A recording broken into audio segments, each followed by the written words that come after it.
This video will take you through the longitudinal report.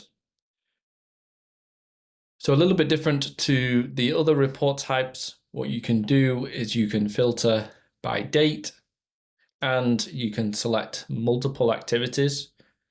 So when selecting activities, anything you've got selected will deselect, and if you've got anything not selected, it will select.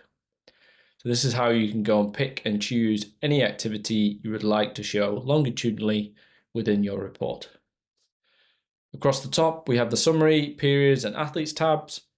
We have the ability to be able to compare it against match day or any other day type. We have the filters window where we can filter by participation and athletes.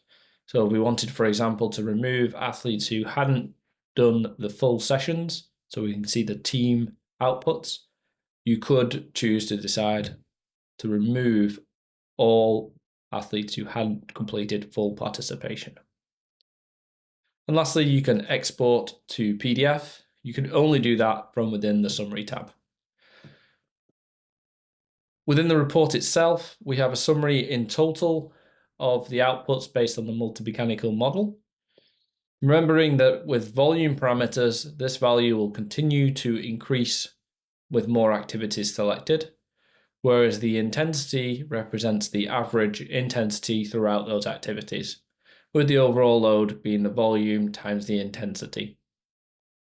Below that, you can see the current acute chronic ratio, which is based on the latest activity selected, or the date of, and is a 7 and 28 day ratio, which can be customized within the team settings. You get a little green tick, is that's in the normal range between 0.8 and 1.3. A down arrow is below 0.8, and then an up arrow if above 1.3. On the right hand side here, you can see a percentage of availability. This is based on the percentage of athletes that have been calculated as full based on the train sessions that you have selected. As we scroll down, we can see a true per day output on an average per athlete. This allows you, if for example you had 2 activities in a single day and one athlete trained in both and nobody else did, this would truly represent that only that single athlete had done double the amount of everybody else, so it wouldn't skew the data in the same way as if you had 2 activities stacked on top of each other. And then down the bottom here, we can see a total. One quite nice thing down at the very bottom is you can see the average. So if you wanted to see the average of all your match days, you could filter by tag match day. This will provide you with a list of all of your match days and give you an average output for any parameter that you wanted to see within a table. So you wanted to see what's in your benchmark can be a good way to double check why is a match day load low or high based on what you would expect.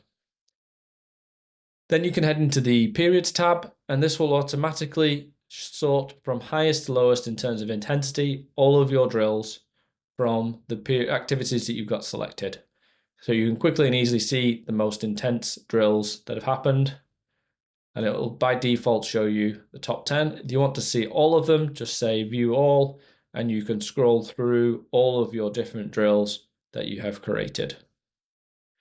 And then down the bottom here, it will give you the same information but in card format, so you can see a little bit more detail of why was that intensity so high in those drills. And then finally, you have the athletes breakdown. This will again give you the totals over the period of time selected based on any parameter that you wish to select. And then finally down the bottom here, you have a table of all of your athletes' totals as well. Similarly to the activity table or the activity report, you're able to come in here and see a percentage. So if I was to select something like an average distance session, I can see the percentage of a game that these players have done over the course of the activities. Whereas if I was in absolute, I can see the total distance that is covered. And then finally, you get to see the AC ratio for all of the parameters that you see on an athlete by athlete basis. So again, you can quickly and easily see who are the high and low athletes within your data set in terms of acute chronic ratio, so you can focus your time on the athletes that matter. And that is the longitudinal report.